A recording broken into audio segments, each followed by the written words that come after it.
Good morning बच्चों। Last time हम क्या पढ़ रहे थे? डीमैटेरियलाइजेशन प्रोसेस पढ़ रहे थे और वो 9 स्टेप की प्रोसेस होती थी। एक बार उसे रिकॉल करेंगे और आज के कुछ टॉपिक्स, कुछ क्या सारे ही टॉपिक्स आज तो क्या कर देंगे, खत्म कर देंगे। चलो जी, अगर हमें डीमैटेरियलाइजेशन करवाना है बच्चों सिक्योरिटीज का, तो first of all we have to fill the DRF, demat request form. And साथ के साथ क्या करना होगा, हमें जो फिजिकल सर्टिफिकेट्स है वो सरेंडर करने होंगे। पहले स्टेप में हम ये दो काम करेंगे, फिर अगले स्टेप में इन दोनों काम को बाइफरकेट कर देगा DP। जो तुमने फॉर्म फिल किया है उसका इंटीमेशन तो किसको देगा? डिपॉजिटरी को। और जो तुमने फिजिकल सर्टिफिकेट दिए थे बच्चों, वो ROC को क्या कर देगा? सबमिट कर देगा वो सर्टिफिकेट। फिर तीसरे नंबर पे क्या होगा? डिपॉजिटरी और ROC एक दूसरे से क्या करेंगे? कंफर्म करेंगे कि तुम्हारे पास ऐसी कोई रिक्वेस्ट आई है क्या। वो ROC पूछेगी किससे? डिपॉजिटरी से। और डिपॉजिटरी ये पूछेगा कि तुम्हारे पास फिजिकल सर्टिफिकेट आ चुकी है क्या। ठीक है ना। फिर ये काम होकर के जैसे ही हो जाएगा तो ROC जो है वो डीमैटेरियलाइजेशन की प्रोसेस कर देगी अपने एंड से, और करके फिर किसको बता देगी? ROC किसको बताएगी? बोलो ना, डिपॉजिटरी को। 5वें नंबर पे बात समझ में आ रही है? अच्छा, वो उसको बता देगी डिपॉजिटरी को, तो डिपॉजिटरी अपने यहाँ पे क्या कर देगा? अपडेट कर देगा। और अपने यहाँ अपडेट करके किसको बता देगा? DP को बता देगा। और फिर DP किसको बता देगा? इन्वेस्टर्स, यानी कि बेनिफिशियल ओनर को। ये प्रोसेस थी बच्चों किसकी? डीमैटेरियलाइजेशन की। आज एक नया कॉन्सेप्ट पढ़ना है और कॉन्सेप्ट का नाम है डीम्यूचुअलाइजेशन। डीम्यूचुअलाइजेशन, ध्यान से सुनो बच्चों। एक जमाना था जब होता क्या था कि जो ब्रोकर हुआ करते थे ना, ब्रोकर जिनके थ्रू हम क्या करते हैं? डीलिंग करते हैं। जिनके थ्रू हम क्या करते हैं? डीलिंग करते हैं शेयर्स में या सिक्योरिटीज आप कहो उनमें। तो वो जो ब्रोकर थे ना, वो ब्रोकर मेंबर भी हुआ करते थे किसके? स्टॉक एक्सचेंज के। माने एक बंदा है और वो ब्रोकर है, वो सिक्योरिटीज की सेल और परचेज में हेल्प कराता है। ब्रोकर का काम यही होता है। अब वो जो ब्रोकर है वो ब्रोकर मालिक भी है, माने मेंबर है किसका? स्टॉक एक्सचेंज का। नहीं समझ में आई बात? जो बंदा ब्रोकर है वो स्टॉक एक्सचेंज का मालिक भी है और ब्रोकर भी है। इंडिपेंडेंट कैपेसिटी में ब्रोकर है बिकॉज वो शेयर की परचेजिंग और सेलिंग में क्या कर रहा है? हेल्प कर रहा है। और वो साथ में क्या भी है? स्टॉक एक्सचेंज का मेंबर भी है। अच्छा एक बात बताओ भाई, जब बच्चों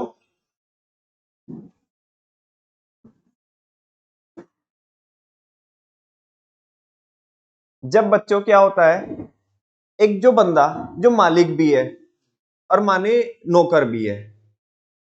समझ में आ रही है बात? आम जिंदगी में तुम देखते होंगे ऐसा होता ही है। मतलब वो ही बंदा मालिक है और वो डील भी कर रहा है, मतलब सेल भी कर रहा है वो, और वो मालिक खुद भी है। छोटे छोटे बिजनेसेस में यही होता है भाई। मतलब वो नौकर का काम भी कर रहा है और मालिक का काम भी कर रहा है। अच्छा एक बात बताओ, मतलब सबके यहीं पे होता है, छोटे छोटे बिजनेसेस में, जो स्मॉल बिजनेसेस में यही होता है। हाँ जी। अच्छा एक बात बताओ आप मेरे को, इस केस में जब वो मालिक नौकर की कैपेसिटी में काम करता है, मतलब ऑपरेशनली वो क्या करता है, अपने जो फंक्शंस होता है वो ऑपरेट कराता है, खासकर सेल्स फंक्शन। तो मालिक कौन सा सामान बेचना चाहेगा जिसमें उसे सबसे ज्यादा प्रॉफिट हो या सबसे कम प्रॉफिट हो? सबसे ज्यादा प्रॉफिट हो। बात समझ में आ रही है? अच्छा, अब ज्यादा जो प्रॉफिट होता है वो जेन्युइन चीज में होता है या जो लोकल चीज होती है उसमें होता है? लोकल चीज में क्या होता है? ज्यादा प्रॉफिट होता है। इतनी बात तो समझ में आती होगी सबको। अब ध्यान से सुनो, अब मैं इस कहानी को मोड़ करके इधर लेके आता हूं ताकि मैं आपको कॉन्सेप्ट समझा सकूं।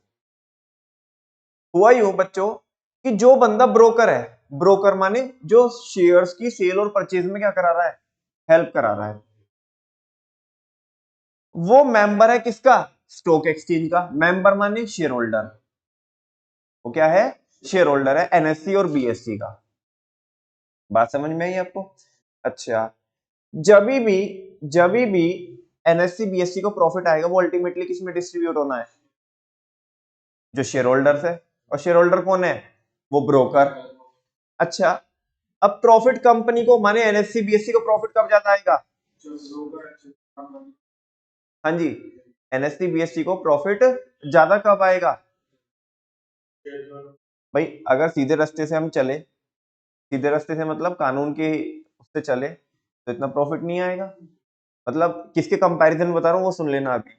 लेकिन अगर वो गलत गलत करे तो प्रॉफिट क्या आएगा, ज्यादा है। मतलब अगर ब्रोकर अनफेयर ट्रेड प्रैक्टिसेस में इन्वॉल्व हो जाए सिक्योरिटीज मार्केट में, तो स्टॉक एक्सचेंज को ज्यादा प्रॉफिट आएगा, स्टॉक एक्सचेंज को ज्यादा प्रॉफिट आएगा तो वो अल्टीमेटली किस में बटेगा, शेयर होल्डर में। और ये कौन है, शेयर होल्डर है किसका, स्टॉक एक्सचेंज का, एनएससी और बीएससी का। माने ये दो कैपेसिटी में काम कर रहा है, ब्रोकर की कैपेसिटी में भी काम कर रहा है, जहां पे लोगों को क्या कर रहा है, हेल्प कर रहा है सेल और परचेज कराने में। तो ये कैसी सिक्योरिटीज को सेल और परचेज कराने में हेल्प करेगा, जिनमें से ज्यादा फायदा हो या कम फायदा हो, ज्यादा फायदा कब होगा, जब वो कायदे कानून से नहीं चलेगा। किससे नहीं चलेगा, क्योंकि कायदे कानून से चलेगा तो वो तो फिर लॉ गलत नहीं होने देगा ना। ये प्रैक्टिस बच्चों बहुत बड़े स्केल पे होने लगी, और प्रैक्टिस होने इस वजह से लगी क्योंकि ये जो ब्रोकर होते थे, ये ब्रोकर तो है ही है, साथ में कौन भी है, शेयर होल्डर भी है, तो ये तो अपने फायदे के लिए काम करेंगे। अगला जो इन्वेस्टर है उसको कुछ भी हो, है ना, ये तो अपने फायदे के लिए काम करेंगे। माने इन्होंने बोला भाई साहब ये सिक्योरिटीज में आप डील करो, ये सिक्योरिटीज बहुत बढ़िया, बहुत इसके प्राइस बढ़ते जा रहे हैं। उन्हें बेचारे ने उसे क्या पता, कह रहे ये होशियार आदमी है, इनने क्या किया, इनने बोला तो हम इसमें क्या कर दे, इन्वेस्ट कर देते हैं। अब बाद में क्या हुआ, बाद में उसके प्राइस कम हो गए, कह रहे जी बताओ मैं क्या कर सकता हूँ, मैंने तुमने दिमाग ही लगाया था, ठीक है ना, ये तो मार्केट के हाथ में, खाली मेरे हाथ में तो है नहीं है, ठीक है। अब ऐसे में होता था ये था कि जो बेनिफिशियल ओनर होता था माने इन्वेस्टर, उसका तो नुकसान होता था, इनका फायदा होता था। तो जब ये प्रैक्टिस बहुत बड़े स्केल पे चलने लगी तो बच्चों एक संस्था जो सिक्योरिटीज मार्केट को रेगुलेट करती है, नाम तो सुना ही होगा, SEBI, securities and exchange board of India, ठीक है ना। तो उसकी स्टैब्लिशमेंट भी हुई धीरे धीरे करके, और भी क्या हुए, कुछ लॉज लेके आए गए, कुछ ऐसे कॉन्सेप्ट लेकर के आए गए जिससे कि इन्वेस्टर का कुछ गलत ना हो, जिनमें से डीम्यूचुअलाइजेशन एक ऐसा कॉन्सेप्ट है जो इन्वेस्टर के एक्सप्लॉयटेशन को क्या करता है, कम करता है या खत्म करता है। कैसे, डी म्यूचुअलाइजेशन नाम से डिफाइंड है, डी म्यूचुअलाइजेशन। म्यूचुअल क्या होता है, म्यूचुअल, कॉमन, कॉमन, है ना, म्यूचुअल क्या होता है, कॉमन। अभी जैसे आपने देखा ना उसमें फेसबुक में रहता है म्यूचुअल फ्रेंड्स, उसका मतलब क्या होता है, कॉमन फ्रेंड्स, जो तुम्हारी लिस्ट में भी है और मेरी लिस्ट में भी है, मान लिया, ठीक है ना, तो कॉमन फ्रेंड्स, समझा क्या आपको। अच्छा, अब ये कॉन्सेप्ट है डी म्यूचुअलाइजेशन। अब यहाँ पे हो क्या रखा था, म्यूचुअलाइजेशन, माने एक कॉमन बंदा है, वो ब्रोकर भी है और बैकएंड में क्या भी है, शेयर होल्डर भी है, तो वो तो अपने फायदे के लिए काम करेगा, और नुकसान किसका होता था, इन्वेस्टर का। अब कॉन्सेप्ट ये लेके आएगा कि डीम्यूचुअलाइजेशन। अब डीम्यूचुअलाइजेशन का मतलब क्या, फाइनली कि जो बंदा ब्रोकर है वो क्या नहीं हो सकता, शेयर होल्डर नहीं हो सकता। अब कायदे से काम करेगा, अब किसके लिए काम करेगा बोलो, अब तो इन्वेस्टर के लिए काम करेगा ना, कि उसको अच्छी से अच्छी रिटर्न जनरेट करा के देगा, क्योंकि शेयर होल्डर तो है नहीं, क्योंकि अभी खाली ये ब्रोकर है, तो ब्रोकर है, ब्रोकर की कैपेसिटी में से ब्रोकरेज मिलेगी, क्या मिलेगी, ब्रोकरेज मिलेगी। अब इसे इस चीज का कोई लालच तो नहीं है कि चलो इससे मैं और ज्यादा पैसे कैसे निकालूं ताकि मेरे को फायदा हो जाए, क्योंकि मेरे को वो उधर स्टॉक एक्सचेंज को फायदा होगा तो इसके बीच में बटेगा वो फायदा। तो अब ब्रोकर को अलग कर दिया और शेयर होल्डर को अलग कर दिया। अब ये बोला गया कि जो बंदे ब्रोकर है वो स्टॉक एक्सचेंज के शेयर होल्डर मेंबर्स नहीं हो सकते। प्रॉब्लम सॉल्व हो गई। जो पहले एक्सप्लॉयटेशन होता था, है ना, इन्वेस्टर का, अब वो नहीं होता। यही कॉन्सेप्ट है क्या, डीम्यूचुअलाइजेशन। उतना ही उसे ज्यादा क्या मिलेगा, पैसा मिलेगा, उसके प्लेटफॉर्म पे लोग उतने जाके क्या करेंगे, डीलिंग करेंगे, ठीक है ना। जितना अच्छे से वो पोर्टफोलियो मैनेज कराएगा लोगों का ब्रोकर, तो उतने ही अच्छे उसको क्या मिलेंगे, रिव्यूज मिलेंगे, उतने ही अच्छे उसको कस्टमर मिलेंगे, ज्यादा कस्टमर मिलेंगे। लेकिन पहले गलत करते, पहले अनफेयर करते, बस यही डीम्यूचुअलाइजेशन है। कई सारे बच्चे कंफ्यूज रहते हैं डीमैटेरियलाइजेशन में और डीम्यूचुअलाइजेशन में, बिल्कुल ऑल टुगेदर बिल्कुल डिफरेंट कॉन्सेप्ट है, वो बिल्कुल अलग है और ये बिल्कुल अलग है। वो फिजिकल सिक्योरिटीज को इलेक्ट्रॉनिक फॉर्म में कन्वर्ट करने की बात करता है, ये किसको अलग करने की बात करता है, किससे, ब्रोकर को मेंबर ना बनने की बात करता है, किसका, स्टॉक एक्सचेंज, स्टॉक एक्सचेंज का मेंबर बनने की ना बनने की बात करता है। ठीक है, चलो देख लेते हैं। Demutualization refers to the separation of ownership. Demutualization का मतलब होता है सेपरेशन ऑफ ओनरशिप। सेपरेट कर दो किसको, ओनरशिप को और कंट्रोल को। जो मालिकाना हक है, जो कंट्रोल है, उसको अलग कर दो ऑफ द स्टॉक एक्सचेंज। जो किसका, स्टॉक एक्सचेंज की, स्टॉक एक्सचेंज की जिन लोगों के पास क्या है, ओनरशिप है, माने जो शेयर होल्डर है, जो मेंबर है, उसको सेपरेट कर दो, अलग कर दो फ्रॉम इट्स मेंबर्स। किससे, उसके मेंबर्स। ठीक है ना, माने जो शेयर होल्डर है और जिनके पास उसका कंट्रोल है, कंट्रोल को अलग करो और शेयर होल्डर को अलग करो। मेंबर यहाँ पे किसके लिए बोल रहा है, वो मेंबर जो मतलब जो डीलिंग वगैरह कराने में हेल्प करा रहे हैं, और ओनरशिप और कंट्रोल वो वाला मेंबर है, शेयर होल्डर वाला मेंबर। ठीक है ना, चलो। Earlier brokers own controlled and manage the stock exchange. पहले क्या होता था, ब्रोकर ही मालिक होते थे, ब्रोकर ही कंट्रोल करते थे और ब्रोकर ही मैनेज करते थे किसको, स्टॉक एक्सचेंज को। The ownership and management of the stock exchange, ownership भी उन्हीं की है और मैनेजमेंट भी वही चला रहे हैं, माने नौकर का काम भी वही कर रहे हैं। नौकर का काम इन द सेंस, मैं थोड़ा वैसे समझाने के लिए बोल रहा हूँ, नौकर का काम मतलब है कि जो डे टू डे जो मैनेजमेंट है वो भी वही कर रहे हैं और मालिक भी वो ही है। ठीक है ना, often led to conflict of interest between the broker and their client. इससे ना कॉन्फ्लिक्ट ऑफ इंटरेस्ट होता था, क्या होता था, कॉन्फ्लिक्ट ऑफ इंटरेस्ट, किसके बीच में, ब्रोकर के बीच में और उनके क्लाइंट्स के बीच में, माने इन्वेस्टर के बीच में। यहाँ पे जो इंटरेस्ट था वो कॉन्फ्लिक्ट करता था। एक्चुअल में तो ब्रोकर को किसके लिए काम करना चाहिए था, इन्वेस्टर के लिए, लेकिन कहीं ना कहीं इसके जहन में रहता था कि यार मेरा फायदा कैसे हो जाता, इससे ब्रोकरेज तो आ ही रही है लेकिन और ज्यादा कैसे फायदा हो। ठीक है, this this leads to the demutualization of the stock exchange. इसी प्रैक्टिस की वजह से क्या करना पड़ा, डीम्यूचुअलाइजेशन करना पड़ा स्टॉक एक्सचेंज का। स्टॉक एक्सचेंज को अलग करना पड़ा, उसके शेयर होल्डर से अलग, और जो मैनेज करते हैं उसे जो कंट्रोल करते हैं डे टू डे उससे अलग, माने ब्रोकर अलग होगा। और हाँ, broker can not be the share holder of the stock exchange. ऐसा कौन बोलता है, डीम्यूचुअलाइजेशन। अब कह रहा है कि हाउ डीम्यूचुअलाइजेशन इज यूजफुल। डीम्यूचुअलाइजेशन यूजफुल कैसे, इससे क्या फायदा हुआ देख लेते हैं, बता तो दिया आपको। It is useful in two ways, ये दो तरीके से फायदेमंद है। कैसे, it reduces the conflict of interest. एक तो इससे जो हमारा इंटरेस्ट क्लैश हो रहा था वो क्या हो गया, वो कम हो गया।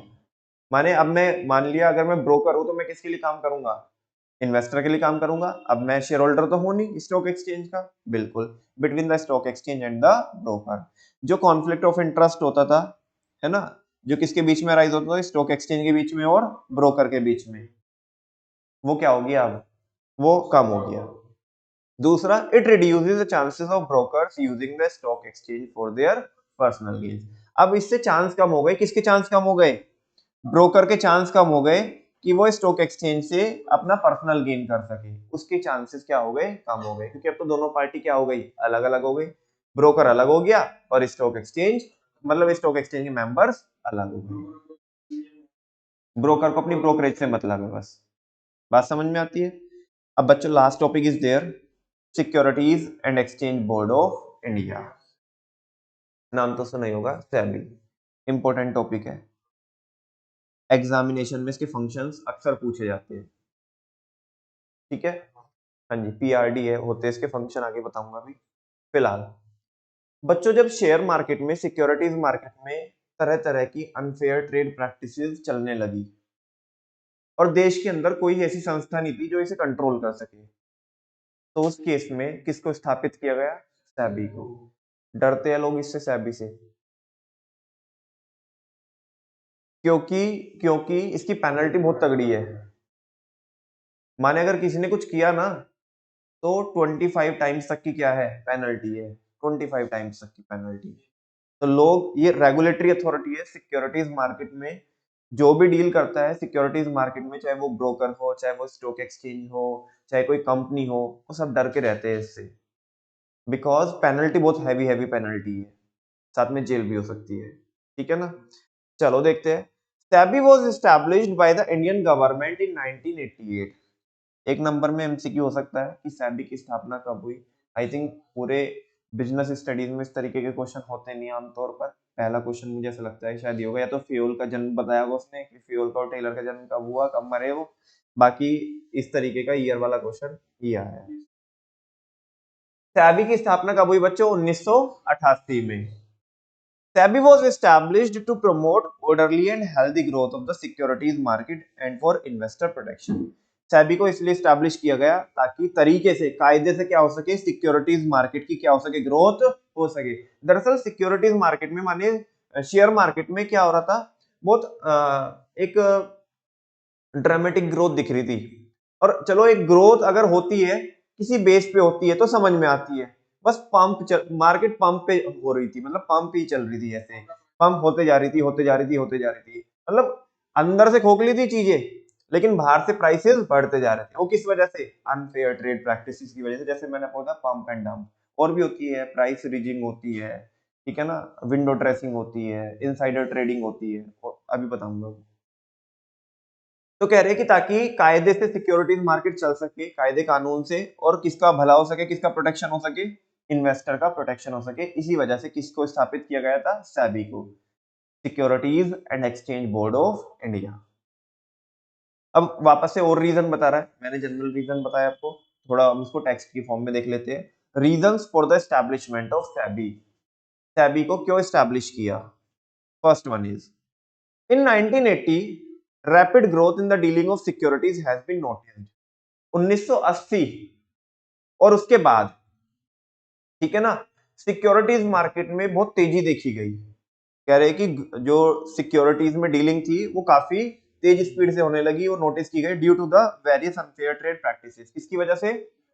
भाई लोगों को लगता था तू जिंदगी गला करके थोड़े बहुत पैसे कमाता है, यहाँ देख, यहाँ पे इतना पैसा डालो 25 दिन में डबल, इतना पैसा डालो 25 दिन में डबल। तो इस तरह की मार्केट में क्या बन गई, एक सेंटिमेंट्स बन गए, ठीक है ना। तो कह रहे हैं कि क्योंकि बहुत सारी अनफेयर ट्रेड प्रैक्टिसेस चालू हो गई थी, being operated by the companies, जो कौन करने लगी थी? कंपनीज करने लगी थी, ब्रोकर्स करने लगे थे, या बाकी जो दूसरे सब ब्रोकर्स वगैरह वो सारे लोग etcetera. To avoid such practices, इस तरह की प्रैक्टिसेस को अवॉइड करने के लिए सेबी को क्या किया गया था? एस्टैब्लिश किया गया था। अगर आपको पूछा जाए कि सेबी को क्यों एस्टैब्लिश किया गया, तो जो सिक्योरिटीज मार्केट में अनफेयर ट्रेड प्रैक्टिसेस थी उनको अवॉइड करने के लिए सेबी को एस्टैब्लिश किया गया था। और रीजन सुनो क्या है। Some of the unfair trade practices related to the security market are, कुछ और unfair trade practices जो सिक्योरिटी मार्केट से मतलब सिक्योरिटीज मार्केट में चलती थी, तो वो कौन कौन सी है? पहला, unofficial private placement.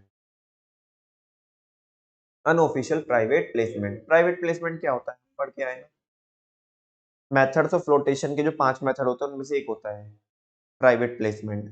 Private placement क्या होता है कि जब हमें लगता है कि हमारी सिक्योरिटीज नहीं बिकती, तो हम किसकी हेल्प लेते हैं? हाँ, किसी बैंक वगैरह की क्या लेते हैं? हेल्प लेते हैं, बाकी किसी दूसरी पार्टी की हेल्प लेते हैं जिसकी मार्केट में क्या हो, गुडविल हो। ये काम, ये तो चलो था जुगाड़, लेकिन अब ये गलती तरीके से चालू होने लगा। कैसे? माने मैं फ्रॉड हूँ, मेरी कंपनी क्या है, फ्रॉड है, मुझे पता है मैं डायरेक्टली मार्केट में जाऊंगा तो मेरे शेयर बिकेंगे नहीं। अब मार्केट में जिसकी गुडविल बढ़िया है, मैंने उसे पकड़ा कि भाई चल तेरे को इतने 50% देंगे, 40% देंगे, 30%, मेरे को तो पैसा देना ही नहीं है, मेरे शेयर्स बिकवा दे। क्या बिकवा दे? माने 100 करोड़ रुपए इकट्ठे किए, 30-40 करोड़ रुपए दे दिए, 60 करोड़ रुपए लेकर के भाग गया। किसका नुकसान हो गया? जनता का। तो इस तरीके से अनऑफिशियल प्राइवेट प्लेसमेंट होने लगा, अनऑफिशियल प्राइवेट प्लेसमेंट। तो इसको रोकने के लिए सेबी की स्थापना हुई। दूसरा, unofficial premium on new issues. कोई भी कंपनी के शेयर आते थे तो अनाप शनाप कंपनी क्या करती थी, प्रीमियम चार्ज करती थी। माने शेयर है कितने रुपए का, फेस वैल्यू 10 रुपए, उसकी 3000 रुपए पे क्या कर रही है, इशू कर रही है, बाकी का क्या हो गया, सारा प्रीमियम हो गया। तो फालतू में क्या चल रहा था, प्रीमियम चल रहा था, ठीक है ना। अच्छा, लोग क्यों तैयार होते थे फालतू का प्रीमियम देकर के भी शेयर को क्यों खरीदने के लिए तैयार होते थे? क्योंकि मार्केट में अनफेयर ट्रेड प्रैक्टिस और भी चलती थी, जैसे पंप किया जाता था शेयर को, ठीक है ना। शेयर का प्राइस मान लिया बढ़ ही रहा है, बढ़ ही रहा है, लोगों को लग रहा है चल ठीक है महंगा मिल रहा है, कोई बात नहीं, पैसा तो कमाएंगे, वो एकदम से आकर के फिर डंप हो गया। समझा ना। तो अनऑफिशियल प्राइवेट प्लेसमेंट की प्रैक्टिस चलती थी मार्केट में। अनऑफिशियली क्या करते थे, ज्यादा प्रीमियम क्या करते थे, चार्ज करते थे न्यू इश्यूज पे। Non compliance of provisions of the companies act, companies act की बात ही नहीं मान रही थी कंपनी, ठीक है ना। तो उसके जो कानून थे, उसके जो प्रावधान थे कंपनीज एक्ट के, वो नहीं मान रहे थे, वो फॉलो नहीं कर रहे थे। Violation of rules and regulations of the stock exchange, कोई भी स्टॉक एक्सचेंज के जो रूल्स एंड रेगुलेशंस होते हैं, जो बायलॉज थे उनके, वो क्या कर देते थे, वो वायलेट कर देते, तोड़ देते थे, है ना। किसी को डर था ही नहीं भाई, कोई एक्शन लेने वाला तो नहीं है ना हमारे, अभी तुम्हारे ऊपर से कंट्रोल हट जाए, तुम्हारे माता पिता की, तुम्हारे टीचर्स की कंट्रोल हट जाए, ठीक है ना, तो तुम तो भैया, तुम तो खुले हो जाओगे, बारहसिंगा हो जाओगे तुम तो। कह रहे कहने वाला, रोकने वाला, टोकने वाला तो कोई तो है नहीं है। और भाई जो मर्जी आ रही जिसकी वो कर रहा है, तो यही तो काम चल रहा था, क्योंकि कोई माई बाप नहीं था यहाँ पे रेगुलेट करने वाला, कंट्रोल करने वाला, ठीक है ना। तो दैट्स वाई। नेक्स्ट है delay in delivery of shares. Shares की डिलीवरी में क्या होती थी, उस टाइम पे तो इलेक्ट्रॉनिक फॉर्म नहीं चलती थी, है ना। 80 में, 88, 90 में इलेक्ट्रॉनिक फॉर्म तो चलती नहीं थी उस टाइम पे। तो जो शेयर सर्टिफिकेट थे उनको ट्रांसफर करने में, उनकी डिलीवरी देने में क्या होता है, डिले, अरे हाँ दे देंगे, दे देंगे, ठीक है ना, तो ऐसे बाद में नहीं दिए, तो इस तरह की प्रैक्टिसेस थी बच्चों। ये तो कॉमन प्रैक्टिसेस हुई, जहाँ पे अगर इनके बारे में आपको एक एक लाइन भी लिखनी पड़ जाए तो लिख देंगे आप, क्योंकि प्राइवेट प्लेसमेंट आपको पता है क्या होता है ना। प्रीमियम के बारे में लिख दोगे आप, नॉन कंप्लायंस में ये पूरा लिख दिया इसमें, और कि there are so many acts in the India, है ना। Out of many acts there is a act called as companies act, है ना, which regulate the company on various aspect. Most of the companies at that time doesn't follow the rules and regulations as prescribed by the companies act. इस तरीके से लिख सकते हो आप, है ना। ऐसे ही किसके लिए, स्टॉक एक्सचेंज के लिए लिख सकते हो। और डिले होता था, ये भी एक जनरल पॉइंट है। अब जो थोड़े टेक्निकल पॉइंट्स है वो देख लेते हैं। एक होता है बच्चों प्राइस रिगिंग। क्या होता है प्राइस रिगिंग, वो क्या होता है, प्राइस रिगिंग होता है जैसा मेरा मकसद है, जैसा मेरा मकसद है उस मकसद के हिसाब से, अगर मुझे ऐसा लगता है कि शेयर का प्राइस बढ़ना चाहिए तो कोई बात नहीं, बढ़ा देंगे। मुझे लग रहा है कि शेयर का प्राइस क्या करना चाहिए, घटना चाहिए, तो कोई बात नहीं, घटा देंगे। अपने मोटिव के हिसाब से शेयर के प्राइस को क्या करना, कम ज्यादा करना, इसी को बोलते हैं प्राइस रिगिंग। क्या बोलते हैं, प्राइस रिगिंग करते हैं लोग ये। मार्केट में दो तरह की पार्टीज होती है, एक जो बुल वाली सोच से प्रेरित होते हैं, कुछ लोग ऐसे होते हैं मार्केट में, जिनको मार्केट में बुल रन अच्छा लगता है, कि प्राइसेस बढ़ते जाए, बढ़ते जाए, बढ़ते जाए। अगर आपने स्कैम 1992 जब भी देखोगे, जब आपको पता पड़ेगा, कुछ लोग होते हैं, कुछ बेयर होते हैं। कौन होते हैं, बेयर। उन्हें लगता है कि मार्केट में, जब मार्केट सस्ते में रहेगी, कि हम जब फायदा कमा सकते हैं, ठीक है ना। अब ध्यान से सुनो, माने मेरा मोटिव है कोई, मेरा मोटिव ये है कि मुझे ना किसी कंपनी के शेयर क्या करने हैं, परचेज करने हैं, लेकिन भाव बहुत ज्यादा है, भाव क्या है, बहुत ज्यादा है। उसकी ऑलरेडी मैं शेयर होल्डिंग लेके भी बैठा हूँ, ऑलरेडी मैं शेयर होल्डिंग लेके बैठा हूँ। मान लिया मैं 100 रुपए के भाव में उसकी 5 करोड़ शेयर लेके बैठा हूँ, 100 रुपए के भाव में 5 करोड़ शेयर लेके बैठा हूँ। और मुझे लगता है कि नहीं यार, इसमें, इस कंपनी में और होल्डिंग बनानी है, 5 करोड़ शेयर तो क्या है, कम है, 5 करोड़ और शेयर क्या करने हैं मेरे को, परचेज करने हैं। भाई ऑपरेटर इतने बड़ा बड़ा पैसे लेके बैठता है, ठीक है ना। अच्छा, लेकिन ये भाव क्या है ना, अभी भाव चल रहा है मान लिया 125 का, 100 पे ऑलरेडी लेके बैठा था, अभी भाव चल रहा है 125 का, कह रहे ज्यादा है, ऐसे ठिकाने लगाना है। तो क्या किया, अपने जो शेयर्स थे, अपने जो शेयर्स थे 125 के भाव में निकाल दिए सारे। अब जब मार्केट में एकदम से इतनी तगड़ी सप्लाई होगी, इतनी तगड़ी सप्लाई होगी, अपने आप तो 100 में खरीद के कितने में बेच के निकल लिया, 125 में, उधर भी पैसा कमाया।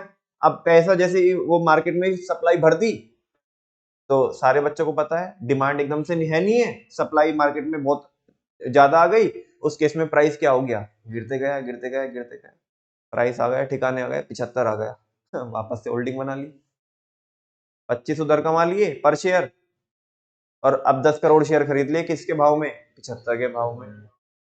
अब ध्यान से सुनो, हुआ क्या, ये पंप एंड डंप का एग्जांपल दे रहा हूं मैं, पंप एंड डंप की हेल्प से वो क्या कर रहे हैं, प्राइस रिगिंग कर रहे हैं। अब हुआ यूं कि 75 के भाव में जो बहुत तगड़े से क्या किया, पहले तो 5 करोड़ की सप्लाई थी, अब 10 करोड़ की क्या आ गई, डिमांड आ गई मार्केट में, तो वो खरीद लिए। अब प्राइस क्या होते जा रहा है, बढ़ते जा रहा है, बढ़ते जा रहा है। अब वो 125 को भी कूद के, 150 कूद के, 175 कूद के, एक कंसिडरेबल पीरियड ऑफ टाइम में 200 तक पहुंच गया। मतलब ऑपरेट भाई, जिसके पास पैसा है ना, जिसके पास पैसा है वो शेयर मार्केट में जो अच्छा खासा पैसा लेके बैठा है, ऑपरेटर, जिन लोगों को ऑपरेटर बोलते हैं, सारी थियरीज धरी रह जाती है जब वो पैसा मार्केट में भरते हैं।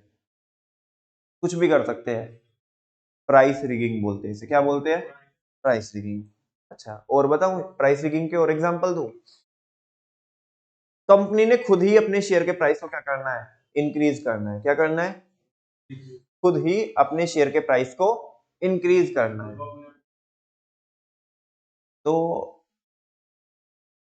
माने डेप्रिसिएशन था, डेप्रिसिएशन, डेप्रिसिएशन डलने से क्या होता है, डेप्रिसिएशन डलने से क्या होता है, प्रॉफिट कम होएगा, लेकिन इन्हें क्या करना है, अपने शेयर का प्राइस बढ़ाना है।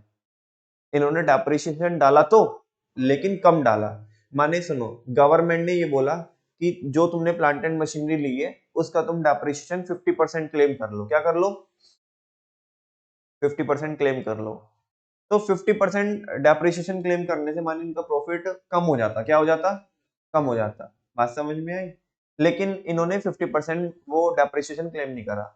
हालांकि डेप्रिसिएशन किसी को देना नहीं है, लेकिन फिर भी इनके जो फाइनेंशियल है वो खराब हो जाते हैं। क्या हो जाते हैं, प्रॉफिट क्या हो जाता है, कम आ जाता है, जबकि एक्चुअल में प्रॉफिट क्या है, ज्यादा है। तो इन्होंने वो डेप्रिसिएशन डाला ही नहीं, कम डाला। तुम बोलोगे ऐसे तो नुकसान हो जाएगा, नहीं इनकम टैक्स ज्यादा देना पड़ेगा। अरे कोई बात नहीं, अगले साल डेप्रिसिएशन अगले साल क्लेम कर लेंगे, सारा इकट्ठा डालोगे एक साथ, तो आज की बैलेंस शीट हमारी किस में दिखेगी, नेगेटिव में दिखेगी। माने प्रॉफिट हमारे बहुत कम, ना के बराबर दिखेंगे या लॉस दिखेगा। सेल्स और नो, इन्वेस्टर तो सामने वाला तो आज के बेसिस पर डिसीजन ले रहा है ना। तो हमने क्या किया, डेप्रिसिएशन डाला नहीं, वो 50% डेप्रिसिएशन डाला, मात्र 5% डेप्रिसिएशन डाला। उससे हमारे प्रॉफिट इन्फ्लेट होगी, प्रॉफिट इन्फ्लेट होगी तो हमारे रिजर्व एंड सरप्लस आए, रिजर्व एंड सरप्लस ज्यादा आए तो कंपनी के शेयर का प्राइस क्या होगा, बढ़ेगा। लोग बैलेंस शीट को देखेंगे, भाई इतना पैसा बनाया, अच्छा लोग डिमांड करेंगे, शेयर का प्राइस क्या होगा, बढ़ेगा। तुमने मैनिपुलेट कर दिया। क्या कर दिया, अपने मोटिव के हिसाब से। तुम्हें लगता था कि कम करना है हमें शेयर का प्राइस, तो तुम डेप्रिसिएशन 50 की जगह क्या डाल देते, ज्यादा भी डाल देते। हालांकि कानून का वायलेशन होता, लेकिन इस तरह की प्रैक्टिस लोग करते हैं। वही तो समझा रहा हूं मैं आपको, ये प्रैक्टिस उस टाइम पे बहुत ज्यादा चलती थी। तभी तो उस टाइम पे बहुत बड़े बड़े स्कैम हुए। ठीक है ना। अभी लास्ट टाइम सत्यम स्कैम हुआ था, मैं तो बता नहीं रहा हूँ यहाँ पे, तुम यूट्यूब पे कभी तुम्हें टाइम लगे तो तुम देखना, सत्यम स्कैम, है ना। एक कंपनी थी सत्यम, और उनने ना क्या किया था, बहुत तगड़ा स्कैम किया था। फेक एम्प्लॉइज बना करके, डमी एम्प्लॉइज बना करके, और तुम देखना पूरा, वो बहुत इंटरेस्टिंग है। लेकिन जितने भी ज्यादातर स्कैम हुए हैं वो उधर 1990s में, 92 में और उसके बाद, जब तक, क्योंकि सेबी प्रॉपर अपनी जगह बना नहीं पाया था मार्केट में। उसके बाद तो आज तो बहुत स्ट्रिंजेंट है, सेबी के जो प्रोविजंस है बहुत स्ट्रिंजेंट है, करके तो देखो कमर तोड़ देंगे तुम्हारी। Price rigging, it refers to making manipulation. क्या करना, मैनिपुलेशन करना, मैनिपुलेट करना, with the basic motive of, किस मोटिव से, या तो इन्फ्लेट करने के मोटिव से, या डिफ्लेट करने के, या इसमें लिखा डिप्रेस कर, मतलब वही डिफ्लेट करने के मोटिव से, the market price of securities. और ये जो प्राइस रिगिंग करते हो आप, ये विंडो ड्रेसिंग से करते हो। किससे करते हो, पहले भी समझाया विंडो ड्रेसिंग क्या होती है। जब आप आपके अकाउंट्स में छेड़छाड़ करते हो, है ना, अपना मकसद पूरा करने के लिए, तो उसको बोलते हैं विंडो ड्रेसिंग। और उससे फिर क्या होती है, अगर वही विंडो ड्रेसिंग, फिर उस वो विंडो ड्रेसिंग का इम्पैक्ट अगर शेयर के प्राइस पे पड़ रहा है, वो बढ़ रहा है, घट रहा है, तो उस प्रैक्टिस को बोलते हैं प्राइस रिगिंग। क्या बोलते हैं, प्राइस रिगिंग। नेक्स्ट है बच्चों इनसाइडर ट्रेडिंग। क्या है, ये बड़ी आम है इनसाइडर ट्रेडिंग। इसको वैसे तो इसके लिए बहुत सारे कानून भी बने हुए हैं, लेकिन इसको रोकना बहुत मुश्किल है। स्कैम 1992, इसका इनसाइडर ट्रेडिंग क्या होती है कि जो अंदर के लोग होते हैं, उन्हें तो पता होता है ना कंपनी की इन्फॉर्मेशन, कल कंपनी की बैलेंस शीट रिलीज होने वाली है, ऑडिट रिपोर्ट आने वाली है, उसमें भयंकर प्रॉफिट है, भयंकर प्रॉफिट, अंदर वालों को तो पता है ना। अब भारत में कानून है कि वो लोग क्या नहीं कर सकते, अपनी कंपनी के शेयर नहीं खरीद सकते, जो मैनेजमेंट में है उनके ऊपर बहुत सारी वो होती है, रूल्स एंड रेगुलेशंस अप्लाई होते हैं। लेकिन हाँ, ऐसे रिश्तेदारों में भी होते कि रिश्तेदारों को भी नहीं खरीदवा सकते, अपने रिलेटिव्स को भी। लेकिन रोकोगे कैसे? खुलेआम चलती है ये, पता भी नहीं चलता किसी, रोक ही नहीं सकते तुम इसको, इनसाइडर ट्रेडिंग को, ठीक है ना। अब जो अंदर के लोग होते हैं मैनेजमेंट के, इवन कई केस में तो, हालांकि जैसे ऑडिटर होते हैं, जो चार्टर्ड अकाउंटेंट होते हैं, जो कंपनी का ऑडिट कर रहे होते हैं, उनको वो भी शेयर नहीं खरीद सकते, ना अपने रिश्तेदारों को खरीदवा सकते, लेकिन रोकोगे कैसे? उनने होता है भाई, मैंने देखा है, ठीक है। जब अंदर के लोग इंटरनल ऑडिट करते हैं और उन्हें पता है कल फाइनेंशियल्स क्या होने वाले, रिलीज होने वाले हैं या आने वाले हफ्ते में रिलीज होने वाले हैं, अभी शेयर का प्राइस कुछ भी नहीं चल रहा है, फालतू पिद्दी प्राइस चल रहा है, जैसे फाइनेंशियल मार्केट में जाएंगे, हाइप बनेगी तो शेयर का प्राइस जाएगा। भाई बड़ा गेम चलता है, छोटा गेम नहीं, बड़ा गेम। लोग हफ्ते हफ्ते में, अंदर वाले जो लोग हैं, कमवा देते हैं लोगों को। अपने आप तो नहीं कमा सकते, अपने अकाउंट में तो नहीं कर सकते, ठीक है ना, अपने अकाउंट में तो कमर तोड़ देगी सेबी, ठीक है ना, लेकिन कमवा देते हैं, कमीशन बेसिस पे भी काम चलता है। मैंने किसी को ऐसे नहीं, फोन करके कोड वर्ड में रहता है, कोड वर्ड में किसी को बोल दिया ये वो भी अपने जो भी रहते हैं सब कोड वर्ड बोल के, अरे इतनी होल्डिंग बना ले, ठीक है ना। पत्ती रहती है लोगों की 40-60 की, 50-50 की, जो इंटरनल लोग होते हैं 60-40 की, 70-30 की पत्ती रहती है, ठीक है ना। माने शेयर परचेज करवा दिए और कुछ एक ही महीने में या अगले 15 दिन में ही क्या हो गया, 50% का, 30% का, 20% का प्रॉफिट हो गया, उसमें 70-30 की पत्ती सेट रहती है ऐसे, ठीक है ना। तो ये इस तरह की इनसाइडर ट्रेडिंग, अंदर के लोगों को तो पता रहता है ना कि क्या होगा क्या नहीं होगा। तो प्राइस रिगिंग आपको समझ में आया? इनसाइडर ट्रेडिंग समझाऊं? It refers to a practice, ये एक ऐसी प्रैक्टिस होती है बच्चों, इन विच द इनसाइडर, जहां पे जो अंदर वाले लोग होते हैं, कौन होते हैं? अंदर वाले लोग। अंदर वाले लोग कौन है? डायरेक्टर, जो प्रमोटर हुए, ऑडिटर हुए, है ना, अंदर के जो एम्प्लॉइज, जो फाइनेंस डिपार्टमेंट में काम करते हैं, है ना, सीएफओ वगैरह हो गया। तो ये जो बड़े बड़े लोग होते हैं, जो जिनके पूरे कंपनी के जो फाइनेंशियल जिनके पास से होके जाते हैं, ठीक है ना, यूजेस सेंसिटिव इंफॉर्मेशन, ये लोग क्या करते हैं? सेंसिटिव इंफॉर्मेशन यूज करते हैं कंपनी के बारे में, about the securities of the company, company की सिक्योरिटी के बारे में जो सेंसिटिव इंफॉर्मेशन होती है, जो किसी को नहीं पता अभी तक, बस खाली ने पता है, ठीक है ना, उसको यूज करते हैं टू मेक पर्सनल प्रॉफिट। क्या करने के लिए? पर्सनल प्रॉफिट करने के लिए। बात समझ में आ रही है? इसी को बोलते हैं इनसाइडर ट्रेडिंग। क्या बोलते हैं? Insider trading. अपने आप तो नहीं कर सकते आज के दिन पे, लेकिन करवा देते हैं लोग, दूसरों को करवा देते हैं, तो रोका नहीं जा सकता। हालांकि कानून तो उसके लिए भी है कि उन्होंने रिलेटिव की भी डेफिनेशन दी है कंपनीज एक्ट में, या बाकी अलग अलग एक्ट में रिलेटिव की डेफिनेशन है कि रिलेटिव में कौन कौन कवर होंगे। इन्हें नहीं करवा सकते आप, ये नहीं खरीद सकते आप, मतलब ना, वो अपने आप भी नहीं खरीद सकते।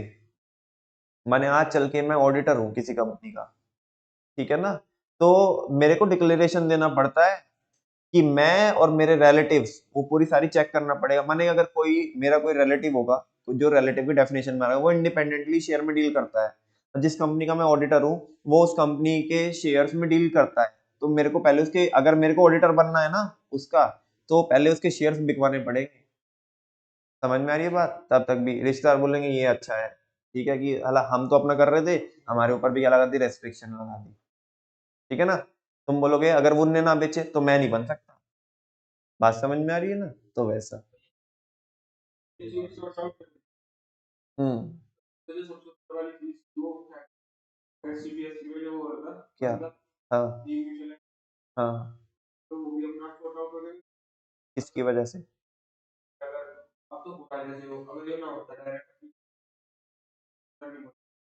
अपनी कंपनी के? भाई वो चीज अलग है, ये चीज अलग है। ये तो कोई भी कंपनी करती है, ये कंपनी के लेवल पे हो रही है इनसाइडर ट्रेडिंग, जो कंपनी के अंदर के लोग हैं।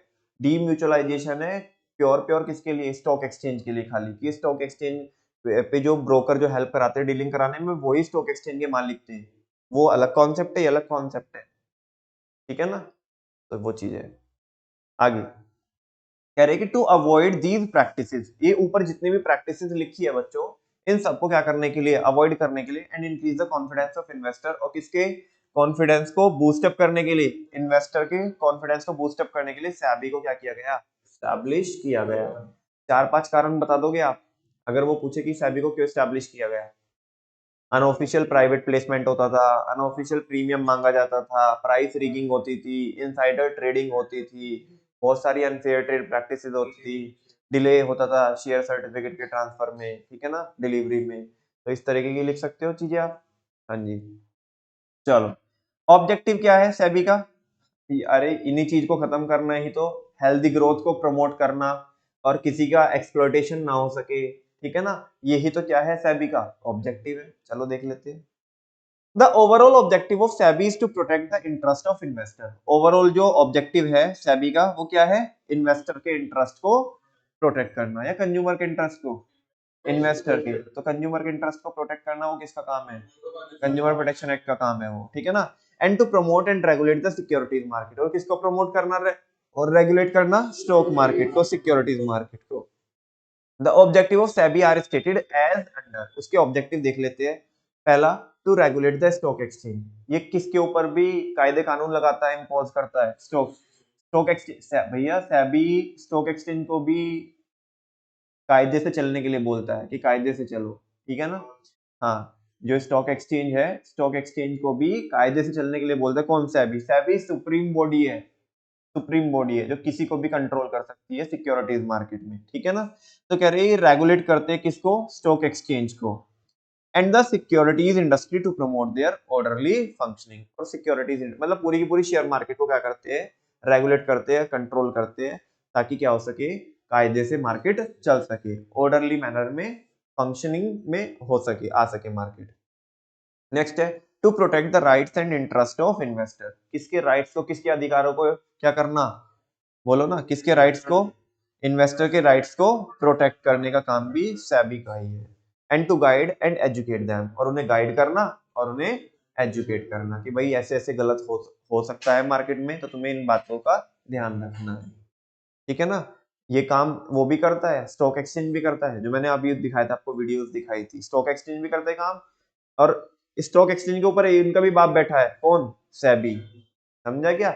वो स्टॉक एक्सचेंज वाले भी तभी लोगों को अवेयर करते हैं क्योंकि उनके ऊपर भी तो उनका बाप बैठा है ना सेबी, वो उनके ऊपर रेगुलेशन लगाता है, तो ये भी उनके ऊपर प्रेशर रहता है, वो भी जनता को क्या करते हैं? अवेयरनेस क्या करते हैं? फैलाते हैं मार्केट में। आगे, to prevent unfair trade practices, किसको किससे बचा के रखना? इन्वेस्टर को अनफेयर ट्रेड प्रैक्टिसेस से बचा के रखना थ्रू इट्स स्टैट्यूटरी रेगुलेशन, अपने कायदे कानून से, ठीक है ना। To regulate and develop a code of conduct, ये क्या करता है? रेगुलेट करता है और डेवलप करता है कोड ऑफ कंडक्ट, मतलब नए नए कायदे कानून बनाता रहता है सेबी। फॉर इंटरमीडिएरीज, किसके लिए? इंटरमीडिएरीज के लिए। इंटरमीडिएरीज कौन? अरे जो बिचौलिए होते हैं, जैसे कि ब्रोकर हो गए, मर्चेंट बैंकर्स हो गए, etcetera, to make them competitive and professional, ताकि ये क्या हो सके? कॉम्पिटिटिव बन सके और प्रोफेशनल, मतलब प्रोफेशनल ढंग से काम करे और कोई भी चीज गलत ना करे, कॉम्पिटिटिव हो सके। इस सेबी के ऑब्जेक्टिव है, बहुत जनरल से ऑब्जेक्टिव है, मतलब कुल मिलाकर के क्या है? इन्वेस्टर का क्या होना चाहिए? प्रोटेक्शन होना चाहिए, ठीक है ना। ये स्टॉक एक्सचेंज को रेगुलेट करते हैं, ब्रोकर को रेगुलेट करते हैं, सब ब्रोकर को रेगुलेट करते हैं, मर्चेंट बैंकर को रेगुलेट करते हैं, नए नए कोड ऑफ कंडक्ट बनाते हैं, अनफेयर ट्रेड प्रैक्टिसेस से बचा के रखते हैं, इन्वेस्टर के राइट्स को क्या करते हैं? प्रमोट करते हैं, उसको बचाते हैं, तो इस तरह की जनरल चीजें हैं, ठीक है। Finally last topic is there बच्चों, फंक्शंस ऑफ सेबी। सेबी के काम क्या है? अरे जो ऊपर बताया उन्हीं को बस उसने 3 पार्ट में क्या किया, जो ऑब्जेक्टिव है उन्हीं को उसने 3 पार्ट में थोड़ा प्रॉपर कैटेगरी में क्या किया? डिवाइड किया। और ये सबसे इंपॉर्टेंट क्या है? टॉपिक है एग्जाम के लिए, functions of SEBI. Functions of SEBI, 3 function होते हैं बच्चों सेबी के। सेबी 3 काम परफॉर्म करता है। एक तो बचाने का काम करता है, प्रोटेक्टिव फंक्शन। दूसरा लगाम लगाने का काम करता है, रेगुलेटरी फंक्शन। और तीसरा, जो लोग होशियार होते हैं ना, लोग होशियार होते हैं, मार्केट में कुछ भी तोड़ लेके आते हैं किसी भी चीज का, तो उसका फिर एंटीडोट कौन लेके आता है? सेबी। अच्छा तुम ऐसे कर रहे हो क्या? हम और भी हम क्या बनाएंगे? जो कानून बनाएंगे और स्ट्रिंजेंट बनाएंगे। जैसे माने पहले क्या करते थे, वो जो ब्रोकर थे, ब्रोकर मेंबर भी हो जाते थे और क्या भी हो जाते थे? ब्रोकर भी थे, मतलब वो शेयर होल्डर भी थे उधर और ब्रोकर भी थे। अच्छा रे, ऐसे कमा रहे हो प्रॉफिट? चलो ठीक है, डीम्यूचुअलाइजेशन लेके आया। क्या लेके आया? डीम्यूचुअलाइज। अब हो ही नहीं सकते तुम, क्या ही नहीं हो सकते? अगर ब्रोकर हो तो शेयर होल्डर नहीं हो सकते एनएससी बीएससी के, और अगर शेयर होल्डर हो तो ब्रोकर नहीं हो सकते, बात खत्म। तो डेवलपमेंटल फंक्शन, पीआरडी बोलता हूँ मैं इसको, क्या बोलता हूँ? PRD. P for protective functions, R for regulatory function, and D for, बहुत ध्यान से पढ़ना इनको, वो पता क्या है, इसमें क्वेश्चन देखो, अगर दो तरीके से क्वेश्चन पूछता है इसमें। अगर सिंपल क्वेश्चन पूछेगा तो वो बोलेगा what are the functions of SEBI, है ना, या इसको दूसरी फॉर्म में पूछेगा कि what are the protective function of SEBI, या रेगुलेटरी पूछेगा, डेवलपमेंटल पूछेगा। थोड़ा हार्ड बनाना हो इस क्वेश्चन को तो वो ना प्रोटेक्टिव में से कोई तो एक फंक्शन उठा करके लिख देगा, ऐसे रेगुलेटरी में से, ऐसे ही डेवलपमेंटल में से, मतलब कोई भी एक भी हो सकता है, तीनों भी हो सकते हैं। और तुम्हारे को ये पूछेगा कि आइडेंटिफाई करो ये कौन सा फंक्शन है सेबी का। बात समझ में आ रही है? और फिर बी पार्ट में ये देगा कि जो कैटेगरी के तुमने क्या किए, आइडेंटिफाई किए, उसी के क्या करो, उसी के तीन फंक्शन उससे अलग और लिखो। ये थोड़ा क्या हो जाता है, टेक्निकल हो जाता है। ठीक है ना? चलो, can be perform the following three functions, protective functions, regulatory functions, developmental function.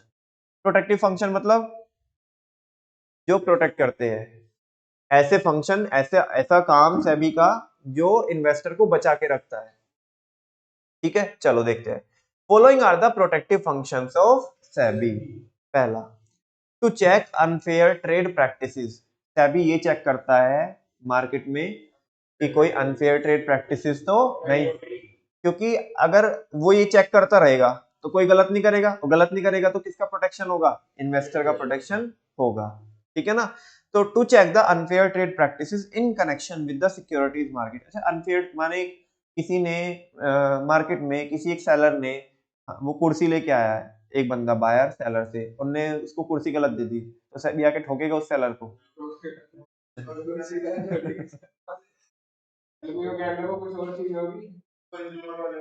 तो वो तो कंज्यूमर प्रोटेक्शन में आएगा, किस में आएगा?